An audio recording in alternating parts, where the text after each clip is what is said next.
कोरोनाच्या प्रादुर्भावात अनेक कंत्राटी कर्मचाऱ्यांवर उपासमारीची वेळ येत आहे। मात्र याच काळात उल्लेखनीय कार्य करणाऱ्या उमेद कंत्राटी कर्मचाऱ्यांनी केले आहे। ग्रामीण जीवनोन्नती अभियान राज्यात 2011 पासून सुरू आहे। या अभियानाअंतर्गत बचत गट महिलांची क्षमता बांधणी करणे, त्यांना आर्थिकदृष्ट्या सक्षम करणे हे कार्य केले जात आहे। या कर्मचाऱ्यांच्या कार्यानेच राज्यात आतापर्यंत 47,08,204 बचत गट तयार झाले आहे। त्यात महाराष्ट्रामधील 49,34,601 कुटुंबातील महिला आतापर्यंत सहभागी झाल्या आहेत। सर्व उत्कृष्ट कार्य करीत असताना महाराष्ट्र सरकारने 10 सप्टेंबर 2020 ला आदेश काढून सर्व कर्मचाऱ्यांना पुनर्नियुक्ती देण्याची स्थगिती दिली आहे। असे आदेश राज्यातील सर्व कामे थांबले असून कर्मचाऱ्यावर आता उपासमारीची वेळ आली आहे।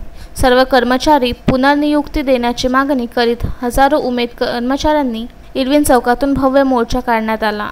जिल्ह्यातून हजारो कर्मचारी सहभागी होऊन जिल्हाधिकारी कार्यालयावर धडकल्या। यामध्ये पोलिसांनी जिल्हाधिकारी चौकात बॅरिकेड्स लावून मोर्चा अडवून त्यातील काही जणांना निवेदन देण्याकरिता पाठविण्यात आले। या मोर्चाला अमरावती भाजपा पदाधिकाऱ्यांनी पाठिंबा देऊन ते सुद्धा मोर्चामध्ये मोठ्या संख्येने सहभागी झाले।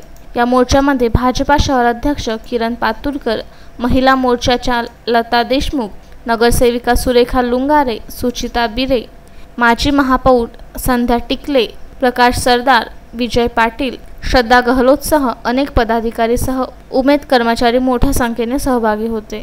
काम करता येत नाही, हे सरकार घरातून काम करते आहे। आमची मागणी अशी आहे की एक तर यांनी मातोश्री सोडून जनतेत यावं, नाही तर खुर्ची खाली करावी। आपण लक्षवेधी आंदोलन केलं नाही, आंदोलन न्याय मिळाला नाही, काय राहील समोर पावलं? आजचं आंदोलन आमचं मुकमोर्चा आणि शांततेच्या मार्गाने होतं। याच्यानंतर हे आंदोलन जर का अतिशय तीव्र झालं तर याची जबाबदारी संपूर्णतः महाराष्ट्र सरकारची राहील। अजय शृंगारे, विदर्भ न्यूज, अमरावती।